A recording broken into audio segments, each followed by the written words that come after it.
আসসালামু আলাইকুম। আজকে আমরা Comilla board 2024 physics second paper 7 নং কোয়েশ্চেনটা দেখব। দেখো কোয়েশ্চেনে কি বলছে, সামিয়া ও স্নেহা প্রত্যেকে আলাদাভাবে 22 mega electron volt 25 mega electron volt শক্তি প্রয়োগ করে হিলিয়াম নিউক্লিয়াসকে ভেঙে প্রোটন নিউট্রনের প্রোটন নিউট্রনে পরিণত করার চেষ্টা করছে। প্রোটনের ভর দেওয়া আছে, নিউট্রনের ভর দেওয়া আছে এবং হিলিয়াম নিউক্লিয়াসে ভর দেওয়া আছে, সবগুলাই AMU এককে দেওয়া আছে। আমাদের গতে কোয়েশ্চেনে চাইছে হিলিয়ামের ভর ত্রুটি বের করো। সো আমরা তো জানি ভর ত্রুটির ইকুয়েশন কি, আমরা জানি মাস ডিফেক্ট। ভর ত্রুটি হচ্ছে পৃথক পৃথক অবস্থায় তাদের যেই টোটাল ভর। পৃথক পৃথক অবস্থায় মানে কি, হিলিয়াম যেই নিউক্লিয়াসটা, হিলিয়াম নিউক্লিয়াস কিসে কিসে সমন্বয়ে তৈরি, দুইটা প্রোটন দুইটা নিউট্রন। সো এই 2 into mass of proton plus 2 into mass of neutron পৃথক পৃথকভাবে যদি যোগ করি, তাইলে সেটা কী হবে, হিলিয়ামের নিউক্লিয়াসে প্রকৃত ভর হওয়ার কথা ছিল, বাট প্রকৃত ভর সেটা এই যে ভ্যালুটা সেটা প্রকৃত ভরের চেয়ে বেশি হয়, বরং প্রকৃত ভরটা আরেকটু কম হয়।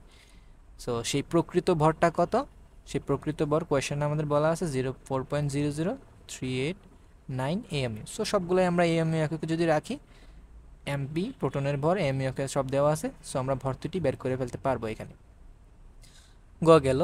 ঘতে আমাদের বলা আছে সামিয়া অথবা স্নেহা হিলিয়াম নিউক্লিয়াস ভাঙতে সক্ষম হবে কিনা গাণিতিকভাবে ব্যাখ্যা করো। ওকে, আচ্ছা, তাদের ভাঙার জন্য কি শর্ত হতে পারে, তারা যেহেতু দুইজনে আলাদা আলাদাভাবে শক্তি প্রয়োগ করছে, সো কোন শক্তিটা ভাঙার জন্য এনাফ সেটা বের করার জন্য আমাদের তো এটা জানা লাগবে যে রিকোয়ার শক্তিটা কত। এখন মনে রাখবে একটা জিনিস, একটা নিউক্লিয়াসকে ভেঙে টুকরা টুকরা করে প্রোটন, মনে করো হিলিয়াম নিউক্লিয়াসের যে কথাটা বলছিলাম, নিউক্লিয়াসে প্রকৃতপক্ষে কী থাকবে, দুইটা প্রোটন আর দুইটা নিউট্রন। সো মনে করো প্রোটনগুলা ভিতরে যেগুলো ডটের ভিতরে কিছু নাই সেগুলো মনে করো প্রোটন, এগুলো হচ্ছে নিউট্রন। সো এটা তো হচ্ছে নিউক্লিয়াস। সো নিউক্লিয়াসকে ভেঙে আমরা প্রোটনগুলাকে এবং নিউট্রনগুলাকে আলাদা আলাদা আলাদাভাবে করতে হবে। সো এই আলাদা আলাদাভাবে করার জন্য আমাদের কি করতে হবে, শক্তি দিতে হয়। ঠিক আছে, কারণ শক্তি অ্যাড না করলে এই এই মোমেন্টের যে শক্তি, তার থেকে কিন্তু এই পৃথক অবস্থার শক্তি কিন্তু বেশি। সো কম শক্তি থেকে বেশি শক্তিতে সে কীভাবে যাবে, আমরা বাইরে থেকে শক্তি অ্যাড করলেই তো যাবে। সো বাইরে থেকে আমাদের কী পরিমাণ শক্তি অ্যাড করা লাগবে, সেটার ইকুয়েশন হচ্ছে delta M to C square. এই জিনিসটাকে বলা হয় বাইন্ডিং এনার্জি বা বন্ধন শক্তি, যেটাই মনে রাখতে পারো। সে বাইন্ডিং এনার্জি ইকুয়েশন কি, ডেল্টা এম অর্থাৎ ভর ত্রুটি ইন্টু সি স্কোয়ার। সো আমরা এখানে বাইন্ডিং এনার্জি যদি আমরা মানটা বের করি, binding energy is equals to delta M by C square. আচ্ছা, এখানে ডেল্টা এম এর মান আমরা এখানে পাইছিলাম, আর সি স্কোয়ার যেটা সেটা তো আমরা বের করতে পারবো আশা করি। আচ্ছা, তারপর এই যে এনার্জিটা বের হবে সেটা ধরো ফার্স্টে তো জুলে বের করলাম আমরা। সো সেইখান থেকে আমাদের এটাকে মেগা ইলেকট্রন ভোল্ট এককে নিয়ে যেতে হবে।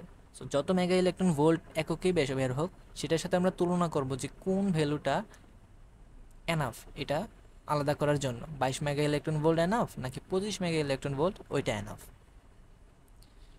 ঠিক আছে, আচ্ছা, তো চলো সলিউশনটা দেখি আমরা। আচ্ছা, প্রথমে তো ভরত্রুটি বের করতে বলছে। সো ভরত্রুটির ইকুয়েশন আলাদা আলাদাভাবে তাদের টোটাল ভর থেকে অ্যাকচুয়াল যে নিউক্লিয়াস সেটার ভর বিয়োগ দিব। সো এটা বিয়োগ দিলে এত এমইউ বের হয়েছে। সো আমরা বাইন্ডিং এনার্জি ফার্স্টে আমরা বের করি, delta M into C square. So আমরা আগে জুল এককে বের করার জন্য এএমইউ থেকে কেজিতে নিয়েছি। আমরা জানি 1 এএমইউ কত কেজি, 1.67 ইন্টু 10⁻⁻27 কেজি। সো এখান থেকে আমরা জুল থেকে মেগা ইলেকট্রন ভোল্ট নিছি। আমরা জানি 1 জুলে কত ইলেকট্রন ভোল্ট, 1.6 -19